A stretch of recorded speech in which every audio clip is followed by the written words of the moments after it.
ಎರಡು ಅಕ್ಷರದ ಅನುಸ್ವಾರ ಪದಗಳು. ಎಲ್ಲರಿಗೂ ನಮಸ್ಕಾರ. ಹಿಂದಿನ ವಿಡಿಯೋಗಳಲ್ಲಿ ನಾವು ಬಹಳಷ್ಟು ಎರಡು ಅಕ್ಷರದ ಹಾಗೆ ಮೂರು ಅಕ್ಷರದ, ನಾಲ್ಕು ಅಕ್ಷರದ, ಐದು ಅಕ್ಷರದ ಬಹಳಷ್ಟು ಅನುಸ್ವಾರ ಪದಗಳನ್ನು ಬರೆದಿದ್ದೇವೆ. ಇವತ್ತು ಮತ್ತಷ್ಟು ಎರಡು ಅಕ್ಷರದ ಅನುಸ್ವಾರ ಪದಗಳನ್ನು ಬರೆಯೋಣ. ಆದರೆ ಅದಕ್ಕಿಂತ ಮೊದಲು ನಾನು ಈಗಾಗಲೇ ಬಹಳಷ್ಟು ವಿಡಿಯೋಗಳನ್ನು ಅಪ್ಲೋಡ್ ಮಾಡಿದ್ದೀನಿ ಕನ್ನಡ ಮತ್ತು ಇಂಗ್ಲೀಷ್ ಲರ್ನಿಂಗ್ ಬಗ್ಗೆ. ಇದರಲ್ಲಿ ಇವೆಲ್ಲ ಪ್ಲೇ ಲಿಸ್ಟ್ಗಳು: Kannada reading and writing, learn Kannada through Hindi, learn English through Kannada, ಹಾಗೆ ಲರ್ನ್ ಕನ್ನಡ ಥ್ರೂ ಇಂಗ್ಲೀಷ್, ಹಾಗೆ ಭಾಳಷ್ಟು ವಿಡಿಯೋಗಳನ್ನು ಮಾಡಿದ್ದೇನೆ. ಆಸಕ್ತಿ ಇರುವವರು ನೋಡಿ. ಅದರಲ್ಲಿ ಅವುಗಳಲ್ಲಿ ಇಷ್ಟು ವಿಷಯಗಳ ಬಗ್ಗೆ ವಿಡಿಯೋಸ್ಗಳಿದೆ. ಈಗ ಇವತ್ತಿನ ಪದಗಳನ್ನು ಬರೆಯೋಣ. ಚೆಂಡು, ಚೆಂಡು. ಗೊಂಬೆ, ಗೊಂಬೆ. ಕೆಂಡ, ಕೆಂಡ. ತೆಂಗು, ತೆಂಗು. ಕಂಗು,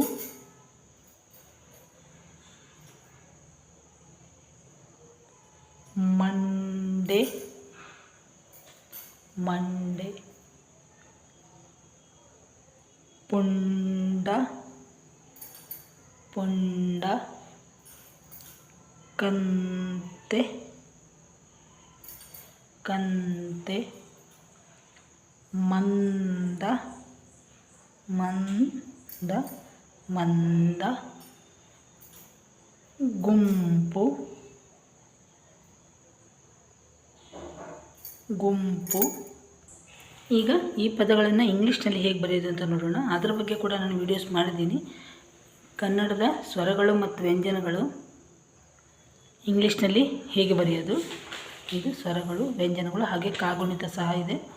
ಅದನ್ನೆಲ್ಲ ಕಲ್ತಿದ್ರೆ ಇದು ಈಸಿ ಆಗುತ್ತೆ. ಇನ್ನು ಹೆಚ್ಚಿನ ವಿಡಿಯೋಗಳಿಗಾಗಿ ಡಿಸ್ಕ್ರಿಪ್ಷನ್ ನೋಡಿ, ಅದೆಲ್ಲ ಇದೆ. ಈಗ ಚಗೆ ಚ ಅಂದರೆ CH ಇಂಗ್ಲೀಷ್ನಲ್ಲಿ ಚ. ಇಲ್ಲಿ ಚೆ ಎ ಕಾರ ಇದೆ, ಅದರಿಂದ ಚೆ. ಇಲ್ಲಿ ಸೊನ್ನೆಗೆ ಚೆಂಡು ನ ಉಚ್ಚಾರ ಬರ್ತದೆ ನೋಡಿ, ಚೆಂಡು. ಸೊ ಅದರಿಂದ ಎನ್. ಡು, ಡಗೆ ಡಿ, ಅದರ ಉಚ್ಚಾರ ಉ, ಅದರಿಂದ ಚೆಂಡು. ಇಲ್ಲಿ ಗೊಂಬೆ, ಗೆ ಜಿ. ಇಲ್ಲಿ ಓಕಾರ ಇರೋದ್ರಿಂದ ಗೋ. ಇಲ್ಲಿ ಸೊನ್ನೆಯನ್ನು ಉಚ್ಚಾರ ಮಾಡುವಾಗ ಗೊಂಬೆ ಮ ಉಚ್ಚಾರ ಬರುತ್ತೆ ನೋಡಿ, ಆದ್ದರಿಂದ ಎಂ. ಗೊಂಬೆ.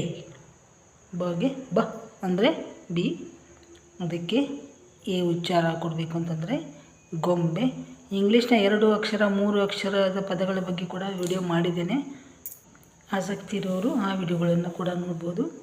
ಈಗ ಕೆಂಡ, ಕ ಎ ಕಾರ್ಯದಿಂದ ಕೆ. ಇಲ್ಲಿ ಸೊನ್ನೆಗೆ ಕೆನ್ ನ ಉಚ್ಚಾರ ಬರ್ತದೆ, ಅದರಿಂದ ಎನ್. ನಂತರ ಡಗೆ ಡ, ಅದಕ್ಕೆ ಉಚ್ಚಾರ ಅ ಇರೋದ್ರಿಂದ ಕೆಂಡ. ಇಲ್ಲಿ ತೆಂಗು, ತೆ. ತಗೆ ಕೆಲವರು TA ಕೂಡ ಬಳಸ್ತಾರೆ, ಆದರೆ THE ಬಳಸಿದ್ರೆ TH ಅಂತ ಕೂಡ ಬಳಸ್ತೇವೆ. ಇಲ್ಲಿ ನಾವು TH ತ. ತೇಗೆ ಇ, ತೇ. ಮತ್ತು ಇಲ್ಲಿ ನಕಾರ ಬಂತು ತೆಂಗು, ಕಾಕ ಗಂಗ ದಂಗ ಬರ್ತಲ್ಲ ಆ ಉಚ್ಚಾರಂಗ ತೆಂಗು, ಅದಕ್ಕೂ ಸಹ ಎನ್ ಉಚ್ಚಾರ. ನಂತರ ಗ ಯು ಗು, ತೆಂಗು. ಇದು ಕಂಗು, ಕಗೆ ಮತ್ತು ಇಲ್ಲಿ ಕ ಪೂರ್ತಿ ಉಚ್ಚಾರ ಮಾಡ್ತಾ ಇದೆಯಲ್ಲ ಕ. ಹಾಗೆ ಇಲ್ಲಿ ಕೂಡ ತೇ, ಕೆ, ಗೋ, ಚೆ. ನಂತರ ಸೊನ್ನೆ ಬಂತು, ಇಲ್ಲಿ ಕಂಗು. ನಂತರ ಇಲ್ಲಿ ಕೂಡ ನ ಉಚ್ಚಾರ ಬರ್ತಾ ಇರೋದ್ರಿಂದ ಎನ್ನು. ನಂತರ ಗೋಗೆ ಗ ಯು ಗು. ನೆಕ್ಸ್ಟ್ ಕಂಗು. ಮಂಡೆ, ಮ ಮ ಮ. ಇಲ್ಲಿ ಮತ್ತೆ ನ ಉಚ್ಚಾರ ಬರುತ್ತೆ, ಅದಕ್ಕೆ ಎನ್. ನ ಉಚ್ಚಾರ ನೋಡಿ, ಇಲ್ಲಿ ಸಾಮಾನ್ಯವಾಗಿ ಂಗ ನ ನ ಇವು ಎಲ್ಲಕ್ಕೂ ಸಾಮಾನ್ಯವಾಗಿ ಎನ್ ಉಚ್ಚಾರ ಬರುತ್ತೆ. ಮ ಬಂದಾಗ ಎಮ್ ಉಚ್ಚಾರ ಬರುತ್ತೆ. ನೋಡಿ ಉಚ್ಚಾರ ಮಾಡುವಾಗ ಗೊತ್ತಾಗುತ್ತೆ. ಮಂಡೆ ನೋಡಿ ನ ಉಚ್ಚಾರ ಬರ್ತದೆ, ಅದರಿಂದ ಮಂಡೆ ಡಿ ಡೇ. ಇದನ್ನು ಕೂಡ AEIOU ಮೊದಲನೇ ಕೆಲವು ವಿಡಿಯೋಗಳಲ್ಲಿ ಹೇಳಿದ್ದೀನಿ. AEIOUಗಳಲ್ಲಿ ಉಚ್ಚಾರದಲ್ಲಿ ಇದರಲ್ಲಿ ಇಂಗ್ಲೀಷ್ನಲ್ಲಿ ಮಾಡುವಾಗ ಬರುತ್ತೆ, ಆದರೆ ಇಲ್ಲಿ AEO ಅಂತ ಬರುತ್ತೆ ಅವ್ರದ್ದು. ಅವುಗಳನ್ನು ಕೂಡ ನಾವಿಲ್ಲಿ ಅನುಸರಿಸ್ಕೊಳ್ಬೋದು. ಪುಂಡ ನೋಡಿ ಪುಣ್ಣ ಉಚ್ಚಾರ, ಪುಂಡ DA ಡ. ನಂತರ ಕಂತೆ ಕಗೆ KA ಕ ಪ್ಲಸ್ ಎ ಕ, ಮತ್ತು ಇಲ್ಲಿ ನ ಉಚ್ಚಾರ ಕನ್, ಅದರಿಂದ ಎನ್ ತೇ THE ಕಂತೆ. ಮಂದ ಇಲ್ಲಿ ಮ ಮತ್ತು ಇಲ್ಲಿ ನ ಉಚ್ಚಾರ ಮನ್ ಎನ್ ಮಂದ. ಇಂಗ್ಲೀಷ್ನಲ್ಲಿ ಓದುವಾಗ ಇದು ಎ ಉಚ್ಚಾರ ಅಂತ ಬರುತ್ತೆ, ಆದರೆ ಕನ್ನಡದಲ್ಲಿ ನಾವು ಮಾಡುವಾಗ ಅಂತಾನೆ ತಗೊಳ್ದು. ಮಂದ. ಇಲ್ಲಿ ಗುಂಪು GU ಗು. ಇದರಲ್ಲಿ ಸ್ವರಗಳಲ್ಲಿ ನೋಡಿದ್ರೆ ನಿಮಗೆ ಗೊತ್ತಾಗುತ್ತೆ ಇಂಗ್ಲೀಷ್ನ ಕನ್ನಡದ ಸ್ವರಗಳನ್ನು ಇಂಗ್ಲೀಷ್ನಲ್ಲಿ ಬರೆಯುವಾಗ ಮಕ್ಕಳು ಮಾಡುವಾಗ ಇದನ್ನು ಅವ್ರಿಗೆ ಮೊದಲು ಮಾಡಿಸಿ ನಂತರ ಬರೆಸಿದ್ರೆ ಅವ್ರಿಗೆ ಭಾಳ ಅನುಕೂಲ ಆಗುತ್ತೆ. ಅವರಿಗೆ ಓ ಇರೋದ್ರಿಂದ ಇಲ್ಲಿ ಗುಂಪು. ಮ ಉಚ್ಚಾರ ಬರ್ತದೆ, ಗುಂಪು. ಓಗೆ ಯು, ಆದ್ದರಿಂದ ಗುಂಪು. ಮತ್ತಷ್ಟು ಪದಗಳನ್ನು ಬರೆಯೋಣ. ಗೋಂದು ಅಂಟಿದೆಯಲ್ಲ ಅದಕ್ಕೂ ಸಹ ಗೋಂದು ಅಂತಾರೆ, ಗೋಂದು. ಚಂದ್ರ ಹಾಗೆ ತುಂಟ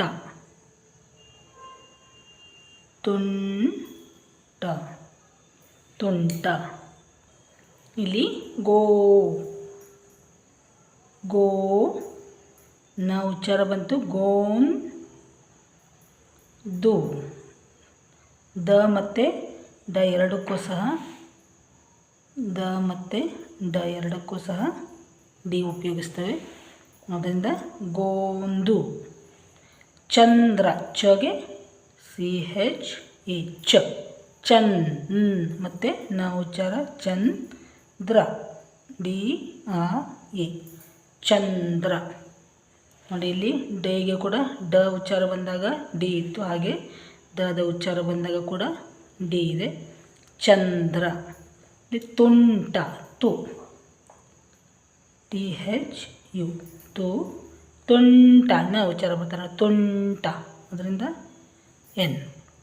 ಇಲ್ಲಿ TA ಇರೋದ್ರಿಂದ TA ತುಂಟ. ಈ ವಿಡಿಯೋ ನಿಮಗೆ ಉಪಯೋಗ ಆಗುತ್ತೆ ಅಂತ ಅಂದ್ಕೊಂಡಿದ್ದೀನಿ. ನಿಮಗೆ ಉಪಯೋಗ ಆದರೆ ಲೈಕ್ ಮಾಡಿ, ಶೇರ್ ಮಾಡಿ, ಹಾಗೆ ಸಬ್ಸ್ಕ್ರೈಬ್ ಮಾಡಿ, ಬೆಲ್ ಐಕಾನ್ ಕ್ಲಿಕ್ ಮಾಡಿ. ಮತ್ತೆ ಮುಂದಿನ ವಿಡಿಯೋದಲ್ಲಿ ಭೇಟಿಯಾಗೋಣ. ಎಲ್ಲರಿಗೂ ಧನ್ಯವಾದಗಳು. ನಮಸ್ಕಾರ.